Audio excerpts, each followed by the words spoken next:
Assalamualaikum warahmatullahi wabarakatuh.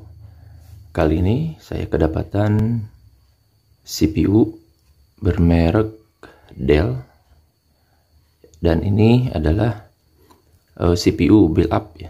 Dan mungkin di antara teman-teman ada yang sudah tahu ini harganya berapa ya. Jadi ini untuk CPU Dell ini harganya adalah 13 juta. Dan kebetulan di sini untuk si CPU-nya ini ada permasalahan, yaitu ada blink ya. Blink dua kali ini ya, dua kali kedipan, yang menandakan bahwa si CPU ini yang berharga 13 juta mengalami kerusakan di bagian motherboardnya. Oke. Dan kita cek terlebih dahulu ya. Ini kalau misalkan kita tekan, nah kita tekan pun ini tidak berpengaruh sama sekali ya, tidak menyala gitu. Harusnya kan menyala. Dan saya juga sudah coba ditekan 60 detik ya, atau sekitar 1 menit, itu tetap sama. Dan juga saya sudah mencoba berbagai macam hal ya, sudah saya lakukan, tapi tetap saja tidak membuahkan hasil. Nah, dan di sini ya, ini adalah power supply-nya. Itu kalau saya tekan di bagian switch PSU-nya di sini nih, ini kan ada tombol nih ya, itu dia menyala normal teman-teman. Nah, lihat. Nah, jika saya tekan itu nyalanya normal, tidak ada masalah.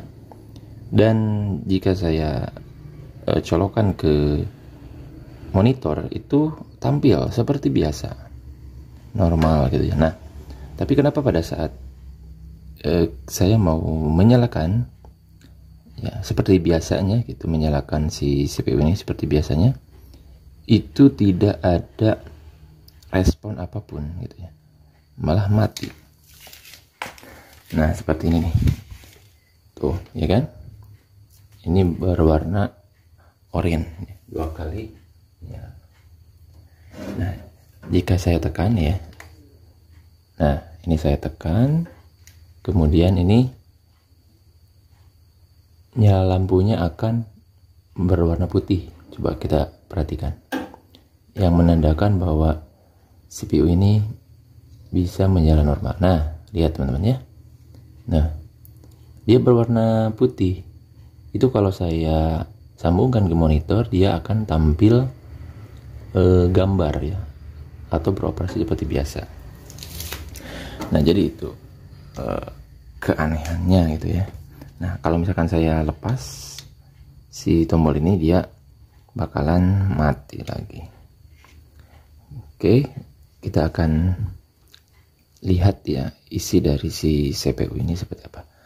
Nah, sebelum kita membongkar, kita lepas dulu kabel powernya ya. Nah, seperti ini, agar proses pembongkaran lebih aman dan nyaman ya. Ya, seperti biasa untuk proses pembongkaran ya, kita letakkan CPU-nya seperti ini. Kemudian ini ada handle-nya ya. Jadi untuk CPU Dell ini yang build up ini, itu kalau misalkan kita mau membongkar covernya, itu tidak harus melepas. Di sini kan biasanya ada bautnya. Nah, itu tidak harus seperti itu. Kita cukup lepas saja di handle-nya ini. Nah, seperti ini, tarik ya. Nah, lihat, tarik ya kan. Kemudian kita lepas. Nah, seperti ini teman-teman ya. Dan kita cek di sini. Nah, di sini ada komponen-komponen yang sudah terpasang ya. Kita lihat di sini juga ada hard disk. Nah, ini hard disknya. Untuk bagian hard disk, nah seperti ini. Ini kabel SATA-nya, ini kabel power ke hard disk. Oke. Nah, jadi ini adalah bagian harddisknya. Jadi tempat harddisknya itu lumayan ini ya, sangat kuat ini kalau kayak saya lihat. Nah, di sini juga ada keterangan ya untuk pemasangannya. Nah, di sini ya, ada. Nah, untuk harddisk itu ada bisa dipasang sampai 4 ya teman-teman ya.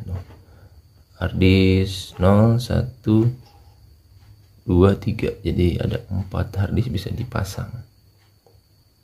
Kalau menurut saya ini sangat langka sekali ya, untuk apalagi komputer yang baru gitu ya.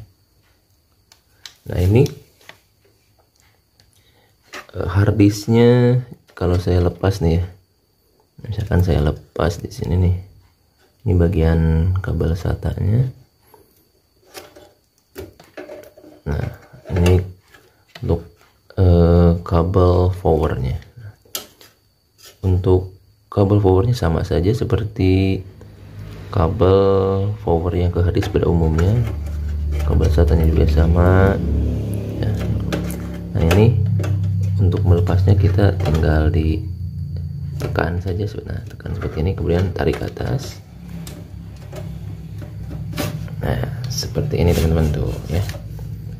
Ini kita lihat ya, harddisk bermerek Seagate ya, Barracuda, ukurannya 1 terabyte, sangat besar ya ukurannya. Oke, kita masukkan lagi. Nah, seperti ini ada plastik untuk menekan. Nah, sampai bunyi ya, sampai bunyi seperti itu. Kita pasang lagi. Ini power yang ke harddisk dan ini adalah SATA yang ke harddisk. Oke, kemudian di sini juga sudah terpasang ya, ini adalah kipas pendingin prosesor atau heatsink. Kemudian ini kipas pendingin di dalam casing CPU Dell ini ya. Kemudian di bagian, nah ini dia teman-teman bisa lihat ya, untuk power supply atau power supply sudah menggunakan 80 plus bronze ya. Jadi ini power supply-nya lumayan bagus ya. Dan saya sudah coba nih, kan si CPU ini tidak menyala ya.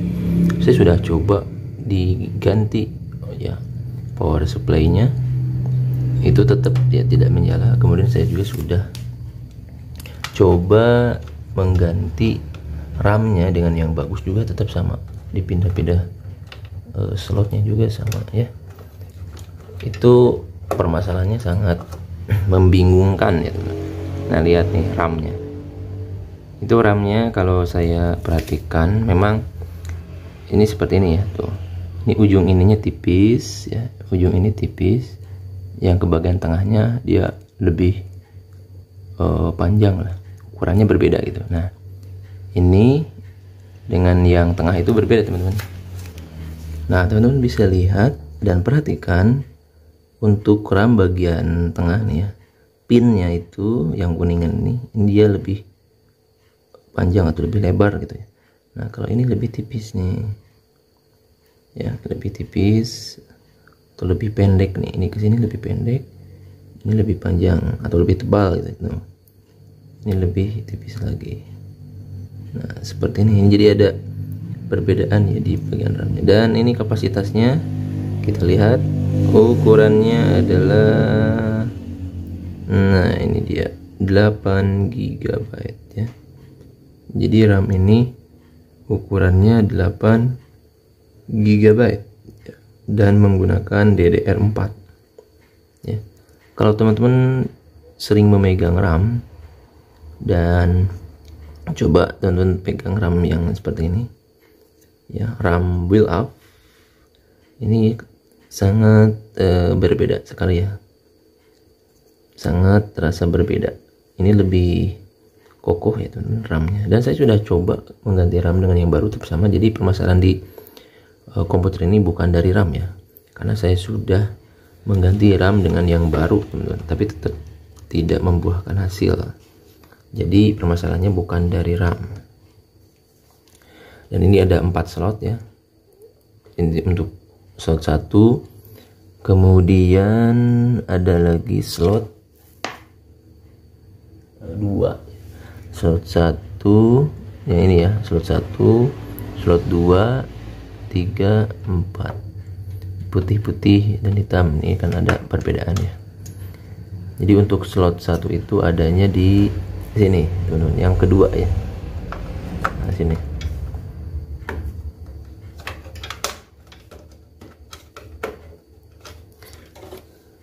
Nah kemudian saya juga sudah coba restart ya, atau clear CMOS, tetap hasilnya sama, tidak membuahkan hasil. Nah kalau teman-teman sering membongkar CPU yang pada umumnya ya, mungkin teman-teman akan ini ya, akan mengetahui perbedaannya. Nah, ini lihat yang dari power supply ini ya.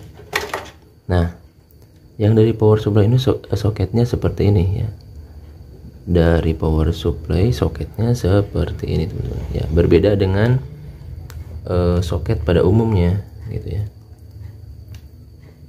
Kalau soket pada umumnya ini tidak seperti ini nih ya, ini ada 4 ya kan, biasanya menggunakan 24 pin ATX ya, tapi kalau ini dia tidak menggunakan pin 24, tapi menggunakan P1 atau ya, atau 8 pin. Nah seperti ini nih, soketnya juga seperti ini, jadi tidak akan sama ya. Jadi power supply ini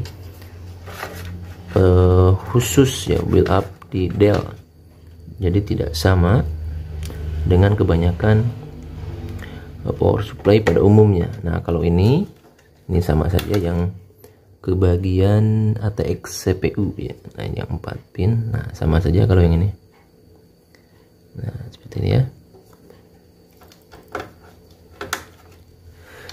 Oke teman-teman, jadi ini adalah CPU bermerek Dell ya, Optilec T30 dengan harga 13 juta ya, 13 juta, kemudian tidak bisa menyala alias blank 2 kedip, nah, 2 kali kedip. Dan saya sudah mencoba nih, ada berbagai macam, dari mulai penggantian power supply, penggantian prosesor, penggantian RAM, penggantian hard disk ya, penggantian CMOS ya, sampai baterai CMOS. Kemudian saya sudah membongkar si CPU ini ya, ataupun si motherboard ini saya simpan di luar casing yang untuk dinyalakan, itu tetap tidak mau menyala teman-teman. Dan berdasarkan analisa saya, ini kemungkinan ada kerusakan di motherboardnya gitu ya, kerusakan di motherboardnya. Kalau misalkan kita ganti motherboardnya, ini bisa menyala normal lagi. Dan harga motherboardnya ini ya tidak murah. Harga motherboardnya ini sekitar kurang lebih 5 juta ya. Ini harga motherboardnya 5 juta. Jadi kalau menurut saya ini memang sangat mahal sekali ya untuk harga motherboard. Dan kita tahu untuk motherboard yang murah itu sekitar kurang dari 2 jutaan kan sudah banyak gitu ya untuk saat ini. Dan ini harganya masih di angka 5 juta. Saya cek ya, dengan berbagai macam hal itu tidak membuahkan hasil, dan kesimpulannya kita bisa mengganti motherboardnya dengan yang baru ya, agar si komputer ini bisa menyala normal lagi.